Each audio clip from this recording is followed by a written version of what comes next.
And one of you today, you can go there and spend the $25 gift card you're going to win if you are chosen as the tastiest talkback. So free iHeartRadio app. It's a Talker Tuesday. Wolves, Wild, Vikings. What do you got? You know how to use the talkback machine. Let's start here. We're going to South Dakota. Good morning, Paul. It's Kirby from Brookings, South Dakota. I'm just incredibly frustrated watching Marcus Foligno once again take a stupid penalty to not only cost us, but swing momentum back to the other team. You would think after all the years of being on this team and being a so-called leader, you would have maturity by now just to not make a boneheaded play like he has once again. Thank you for all you do. Thank you, Kirby. Thank you for the kindness. I mean, Marcus recognizes, because I can tell by the quotes from him and those talking about it around him, that it was a mistake that he made. Okay? To say he's immature, I think is a stretch. To say it greatly impacted the game, which I've heard a lot of and seen a lot of on the social media machine, I respectfully disagree with that. I mean, they had momentum from the first puck drop. Dallas played the same way pretty much the entire game. So is it regrettable? Yes. Does it not need, should it happen? Absolutely not. But I'm just going to leave it right there. Now if they had scored during that time, and then all of a sudden, it's like when the Wild was beating Dallas 3-1 in that life changer on that Thursday. They took a penalty. The Stars went on the power play, and Robertson scored a goal to make it 3-2. Okay, the Wild unraveled because right as that goal was being scored, they got another penalty. And then that led to another goal that made it 3-3. So that's unraveling. I didn't sense the whole thing unraveled with what Moose did last night, but he can't do that specifically in the postseason because it didn't unravel that time. But if you keep playing like that, eventually it will unravel. Yeah, I do think that there's a little ripple there. Totally with you, 99% of the way there. But to think about starting the third period full strength down a goal versus starting the third period on the PK, you do weather it. No doubt. In the end. So ripple, momentum, I'm in on that. But Foligno, it was just unnecessary, and I think he gets that. Yeah, well, but what's being conveniently left out of talkbacks and or things that I'm reading and or seeing is Marcus Foligno has a role on this team where he is not necessarily designated protector guy, but he's protector guy. Yeah, he kind of is. Yeah. And when Blackwell hit Tranium, and with some and that was a legal hit. It was. But it knocked our guy out of the game. So whether you like hockey or not, with the way the unwritten part of the equation goes, Moose is looking for something. Okay? And that's just how it works. How about when he took him down? He's got him in a freaking headlock. Yeah, I mean, he could have really hurt that guy's head. He could have. And it was either Heiskanen or Rantanen were on the back side of that, closer to further down into the zone. Mm-hmm. He gets up from the guy he just put in a headlock and then took a swing. Yeah. He was looking for something in that moment. And see, when they watch back these games, okay, so like game one, Dallas became incredibly frustrated in game one and started to, in game two, establish some shoe size contest of the game. Yeah. If everybody knows what I mean. Tyler Myers, the big blue liner, he's taking liberty with some of our better players. Yep. And it's not being called. I thought Hughes was getting a lot of contact last night. Yeah, and so like I said, one of our better players. So they're pushing the envelope in ways that it's sometimes it's being called, but sometimes it's not. Well, Moose and his brother Nick and McCarron and Eriksson Ek and some of the more Hartman, some of the more physical players who have been known to mix it up before, they see that. They don't talk about it publicly, but it's on their minds when they see something, when the whole thing's going 100 miles per hour.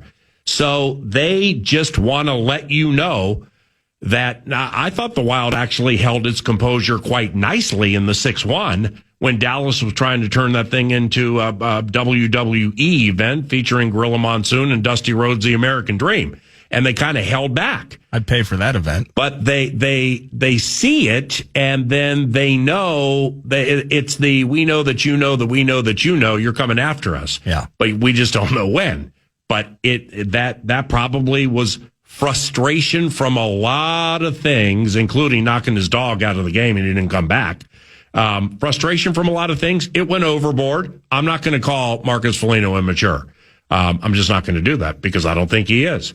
But that was uncalled for, and he obviously knows it. Now we move on with our lives. It stinks, too. I was just in the midst of thinking about how active and good Trenyon had been. I mean, he was flying around in that first period last night. Yeah. And boom, in an instant, he was gone for the rest of the game, which maybe impacts, you want to talk about ripple effects, not having him for the remainder of the affair. But see, with Blackwell's diminutive, but he has a big, thick upper body, and he ain't afraid to hit.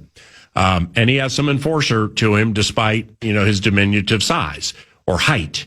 But when I say, they come into these games being like, hey, we both watch these games back. We know that you know that we know that you know. And we got an idea what's coming here. Well, Trenyon had 13 hits in game one. Okay. 13 hits. That's absurd. How and he led the NHL in hits, but that's a fat number. So somebody's looking for him. It's like, okay, well, you get all these hits. I'm going to hit you one time and you're going to stay hit. And that was the Blackwell moment. That's just whether you like it or not. That's how hockey works. I happen to dig it. Let's jump over to the Wolves. Max Gillowatts here from St. Paul. Listen, I really want to give a shout out to Julius Randle for last night's performance. He did a great job bouncing back when Rudy got in foul trouble. He led us in that second quarter comeback with his energy, his play. I'm really a big critic of Randle. I wish his defense was a little bit better, but he did so good last night, I can't even complain. Let's go Wolves. Oh, I love that. That's a sweet howl. I love that because the bully got bullied in game one. And, it's he and others were settling for far too many 3-pointers where it's like when things aren't going the right way and their will is being exerted and you can't get around it, players settle for 3-point shots, and Julius was doing that way too much, and he started doing it again last night. But then things flipped, and the physicality, it goes back to the hockey conversation, where sooner or later, you're going to push the bully in a certain way where he's going to start to bully again. And that's what he did. He had 9 rebounds. That was badly needed. Back to the talkback machine, and I've completely lost my place. No, that's okay. Let me, I felt bad for you this morning. I got one when you're ready, yeah. When you said you fell asleep with 5 minutes to go in the game. And I'm like, it happens to the best of us. I mean, I've done it a million times in playoff games, and then you got to get up early and play covenant catch up. I don't like rewatching things in the morning. I just don't. I'd rather play covenant catch up a different way. Yeah. So I looked at my notes from basically 5 minutes and change to go in the game. Okay. So this is, at least as my mind works, this is what you missed. Bruce Brown is a bull in a china closet. All right? Yep. Naz and Ayo missed close shots, 105-100 Denver, right around that time. Dante DiVincenzo had a pass to Jaden McDaniels. That was brilliant. And it gave them a 108-107 lead with 4 minutes to go. Joker missing shot after shot after shot. They're all short. Big boys tired. 110-107 Minnesota late. Bad foul call on Jaden. 3.5 minutes to go in the game. Finch challenges and loses. It was a ridiculous challenge loss, too. The Wolves' defense, fantastic in the fourth quarter. Rudy dictating the tempo again. 112-111 with a minute left. DiVincenzo with a cold-blooded 3 to make it 115-111. Joker dunks on Rudy. This fourth quarter is immortality because Joker was dead tired, and he mustered every bit of energy he had. And he dunked on Rudy, and it made it 115-113. Then Anthony traveled, and it was a complete L. Yep. He just walked. I mean, it was just weird. So Christian Brown is at the line, down 2, 19 seconds to go. Bricked the first one, Why? Because everybody on their team was tired and requiring albuterol inhalers on the bench to execute their toil. He made the second, 115-114. Minnesota with 19 seconds to go. We've missed 11 free throws so far. Julius goes to the foul line, hits the first, 116-114, hits the second. Wolves now by 4. Then Jamal Murray, why? Because he was tired, made bad decisions at the end. Rudy switched on him, and there's your dagger. The Wolves win 119-114, series tied at 1. Impressive bounce back from that first quarter. Jokic and Murray, 2 of 13 in the fourth quarter. Dante DiVincenzo was awesome. Yeah, no, that gets you home. As I watched it in bed this morning, I'm glad you mentioned Rudy in particular on Jokic. There was a cool stretch there where it was a battle. Rudy absolutely stones Jokic. Then I think later Jokic has an easy one, just a little flip in, misses it. Yep. Then Rudy gets his 5th foul because Jokic pulls the rug out from under him and throws himself onto the hardwood. And it was 90-86 Denver at that time. And then you have later on, you have the dunk where Jokic is like, I'm just tired of this. Like all games included, I'm better than Rudy. I got to beat him. So he dunks on him. But the travel by Anthony was annoying. But the bucket by DiVincenzo with the extra pass from Anthony Edwards, that was the lamplighter for me in bed this morning while catching up. Talkback machine. Hey, Nordo. Hey, PA. Tim from Hopkins here. This is fun. This is good. We're having a good time. Series split, Wild and Wolves each. Yeah. Everything's open. Wild just need to take advantage of those special team moments. The 5-on-4s, the 4-on-4s. Just keep taking those. That's where the series is going to be won or lost. That being said, wouldn't mind some Foligno fisticuffs to kick off Game 3 at home. This is good. This is fun. We're having a good time. We're having a good time. We're having a great time, and I think it was Tim, and we're glad you're having a good time, too. Thanks for your happiness, brother, and thanks for everybody via the talkbacks at the free iHeartRadio app. Might have some time to drop some more in during the post game. We'll do a winner final segment, yeah. When we return, Pat Micheletti will join us to chat about that Wild game. On FM 100.3 KFAN, this is your cash giveaway leader. The Fan and BigDeck.com want to give you a shot to win some bonus bucks with the National Cash Contest. The keyword today is coin. The keyword today is coin. You might win with the keyword coin, entering it in at KFAN.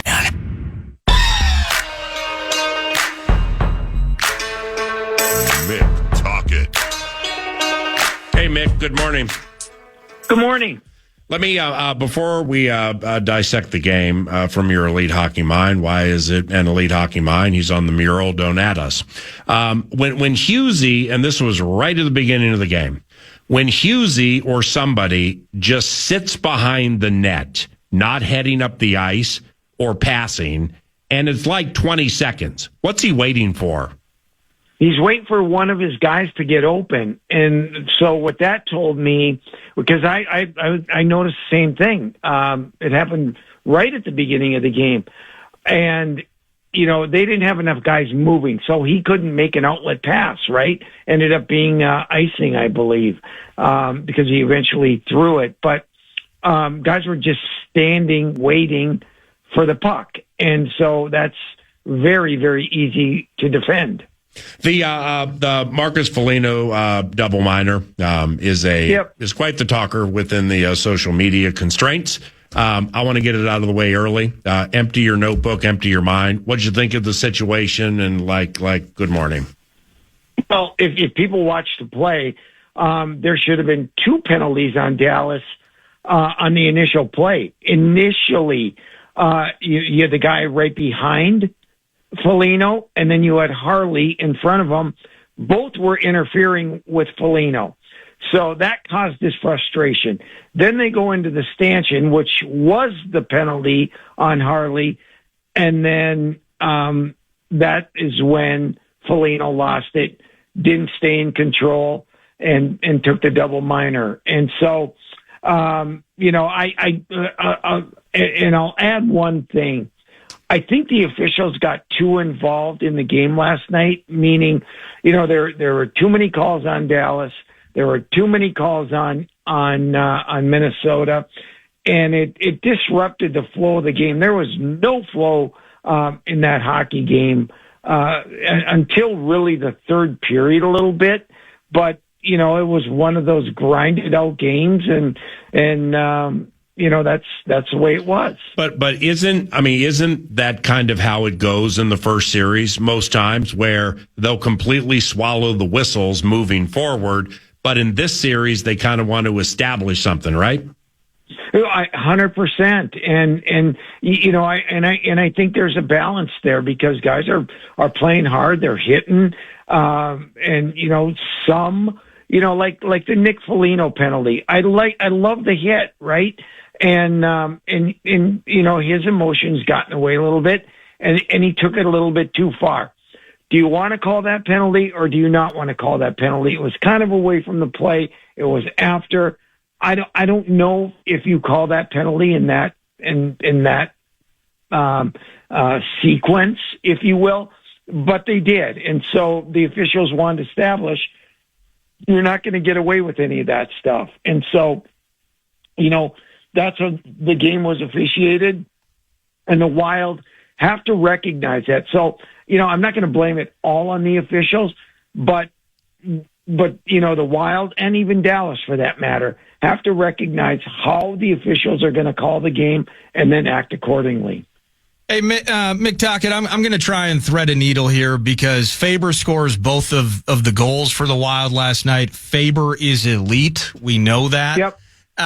In times like last night, where they're just, specifically the second period, not a lot of space on the ice, are there moments where you can see even a Faber maybe almost trying to go out of body or do too much? I just saw a couple of turnovers. I saw he was chasing on that Duchesne goal. Is it even guys like Faber? Can you pull them out of body a bit and force them into spots that, frankly, they're just not able to come up big in? Well, I think when the game was as slow as it was, I don't mind Faber getting involved more in the play. I mean, he on both his goals, on the first one he took it to the net, and the second one he jumped in and intercepted that pass. And so I'm okay with that. Now, he did get beat on that shorthanded goal. He let Duchesne, get an inch on him, and if you give Duchesne an inch in any time and space, he's going to bury it. And so,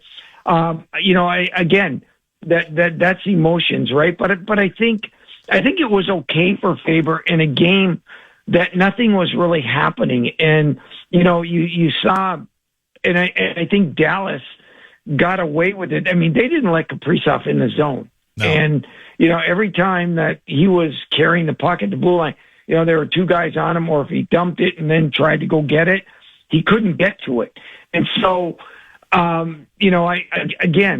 That was the officiating, and that's how the game was played. So I didn't mind, I never mind. And, Faber jumping up in a play like that. And in fact, he's been so good in the first two games. I don't mind anything he does out there. Yeah, and I adore Faber, and he's been terrific. I was just thinking about it, and maybe that's the nature of what Dallas was able to dictate in some cases, is it did force guys to not go out of body. Maybe that's even the wrong way to put it, but again, try to kind of carry more or shoulder more of the burden to try and get over that hump. Now, Ottinger, we've talked a lot about Ottinger. He was terrific last night. What about Wallstedt? What did we think about Wally game 2 now in this series?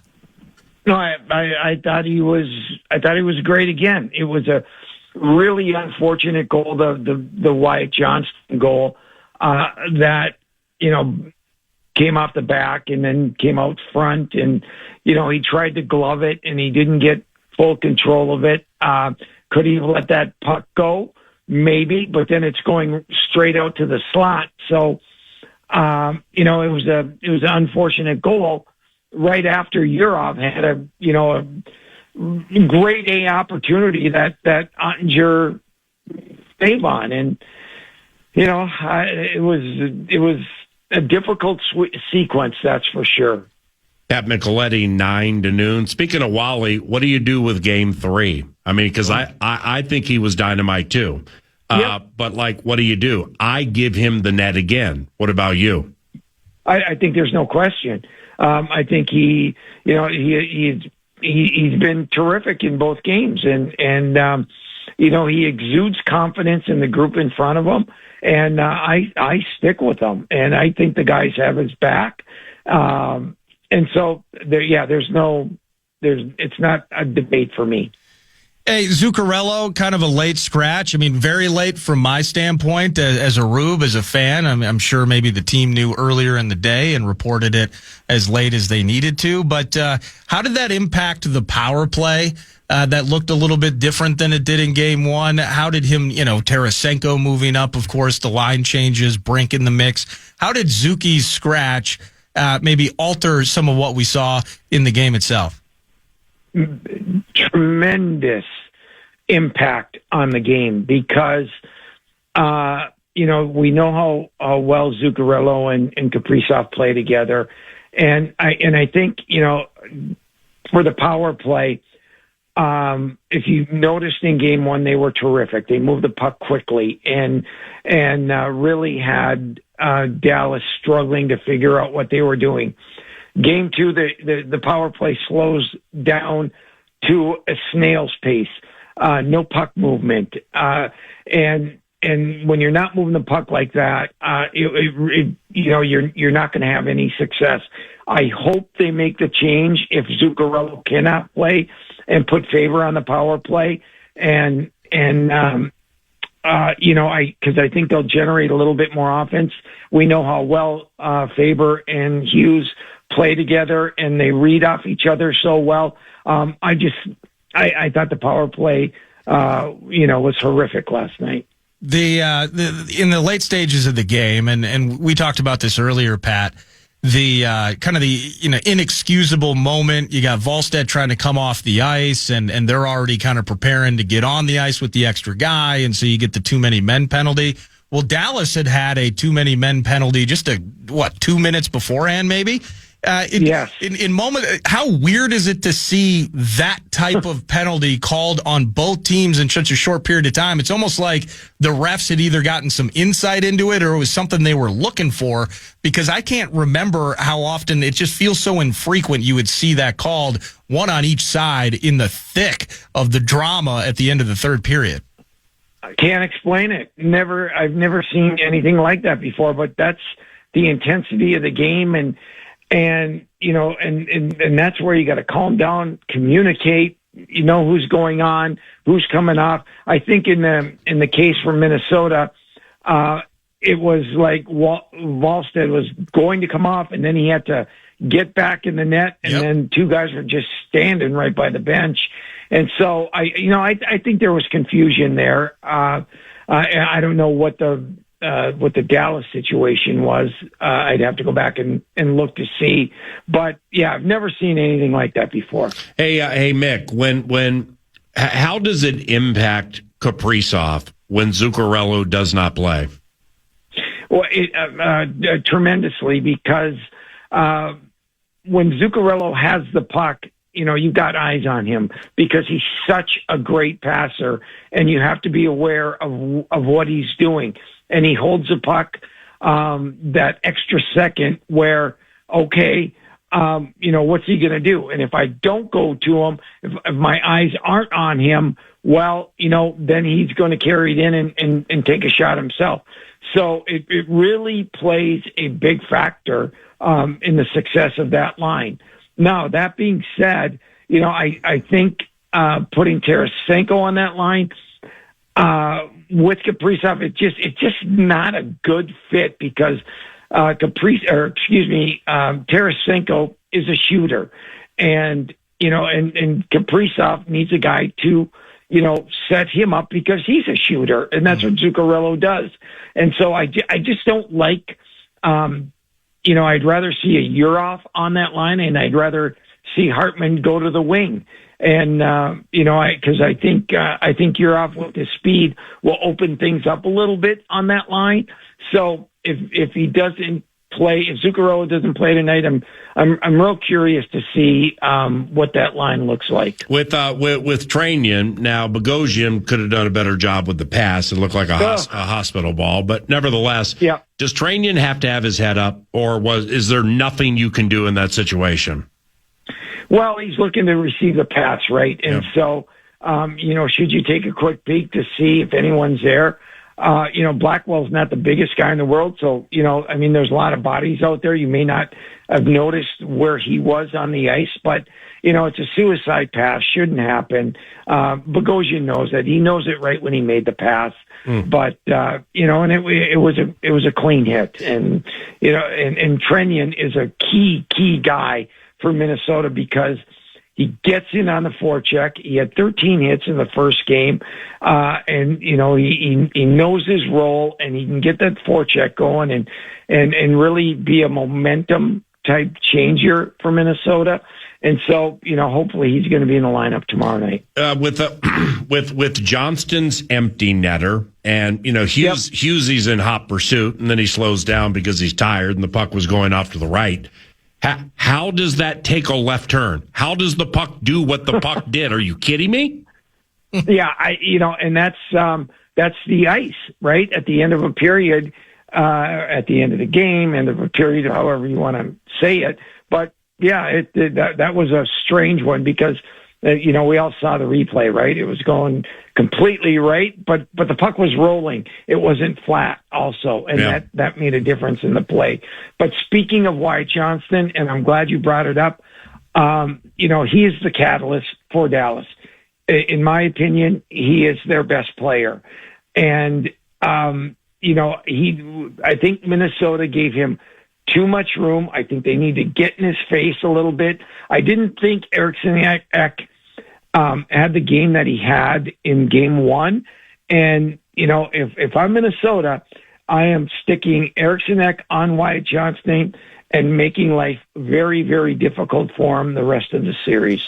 Lastly, given it's a Wild home game tomorrow night, this is for my taste. Maybe it's not completely accurate, but it's when the Stars came here and Tarasenko beat them in overtime. It's just watching the game develop and everything. I'm like, these guys are vibe suckers. It's because we were, in the meat grinder, is it going to be Dallas or Colorado? And, I'm like, hey, be careful what you wish for, but I like how the Wild plays Colorado. Then I started thinking about it. And I'm like, well, I like the way Colorado plays too, because fans are out of their seats. They're on their edges of their seats for McKinnon, Makar, and the rest of the gang. And Dallas it makes it sappy and syrupy, and they just suck the vibe out of road arenas. And they're going to do that tomorrow night, right? They are, and they get the win, and now they're playing with some confidence, and they know they have to come into Minnesota and grab one game. That's all. That of course they'd like to grab two, but their goal is to grab one of the next two games and regain home ice advantage the rest of the series. So I think tomorrow night is a really, really critical game for Minnesota, and they need to come out hard and fast and come away with a win tomorrow night. Very critical game. Appreciate you, brother. Have a great day. We'll talk soon. You too. Thank you. Pat Micheletti's on the mural at Mariucci. Don't at us. He's hockey immortality. It's on the mural. At Pat Mick 2626. At Pat Mick 2626. The post game and the prattle that comes with it is Van. Final segment 9 to noon. It's time for the post game. Truncated edition. Big thanks not just to Mike Rupp from NHL Network, but Ben Gessling. You just heard from Mick Tocchet, Pat Micheletti.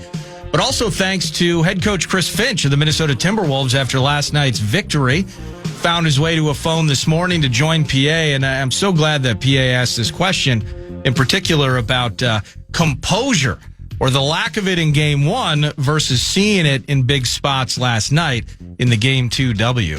Well, just talking about it, and just addressing it and realizing that it's not, at this point in time where we are, it's not going to be a talent differential. It's not going to be an experience thing.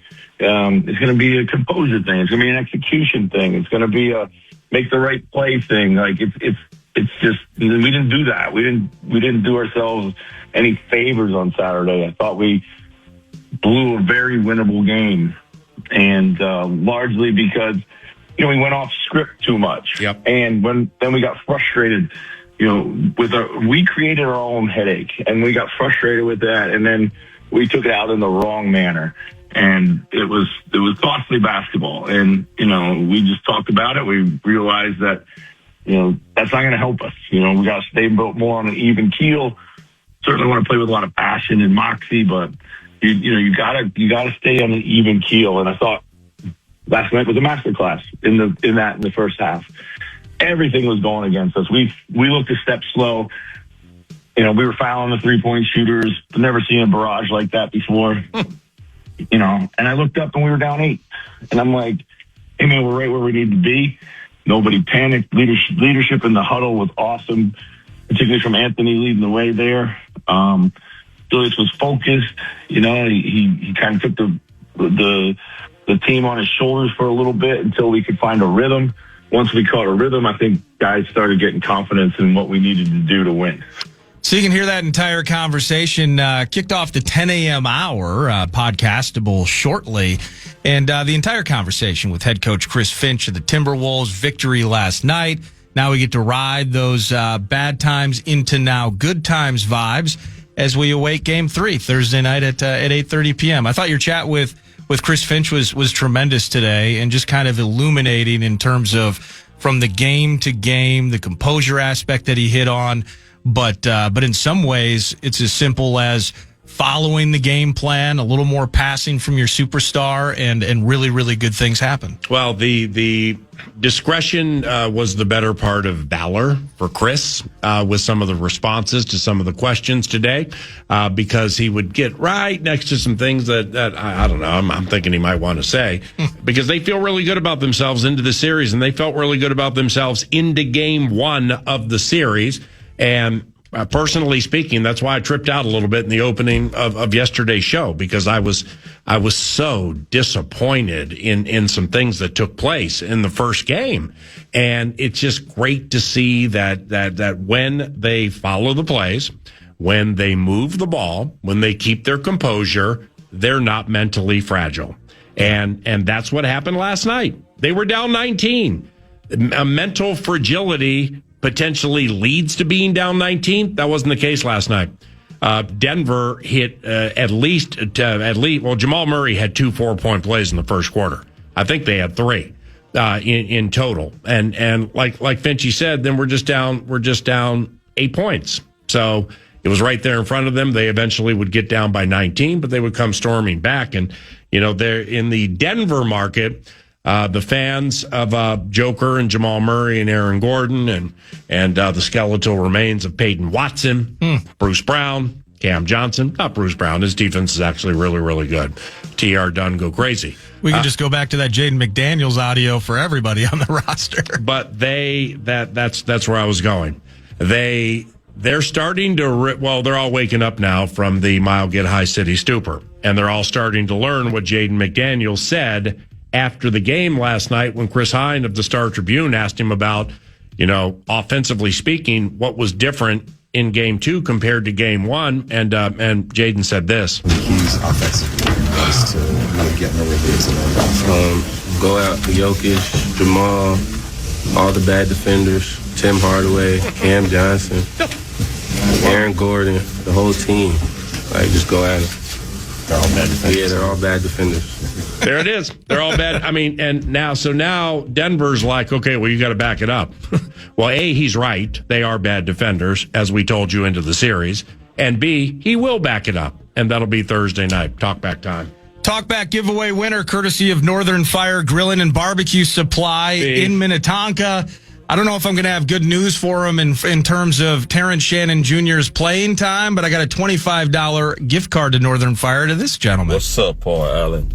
This is Cross from St. Paul. Just wondering, I was wondering since Game 1, why doesn't the coach play Terrence Shannon Jr.? Loves him. His speed and agility, his quickness, he would have Denver on their heels. Come on. If they're coached right, I guarantee Minnesota could win this in 5. Let's go, Wolves. Wolves in 5. Let's do this. Finchie ain't playing the kids. Now, Finchie will play the kids if the adults, if the veterans play to a certain extent the way they played in game 1. Yeah. And that does not include Anthony. Why? Because he has earned guidelines and the others have rules. So I stick by what I said yesterday. If some of these players play in a certain way and it's not engaging, then the kids will get the opportunity. Hey, may God bless you and all of your families. Thank you for listening to KFAN. For Nordo, I'm Paul Allen. Thank you for listening to 9 to Noon, and have a wonderful day. 9 to noon. If it's good news or money, leave a message. Podcast today's Paul Allen Show, or listen back to previous show and interviews by going to the iHeartRadio app or KFAN.com.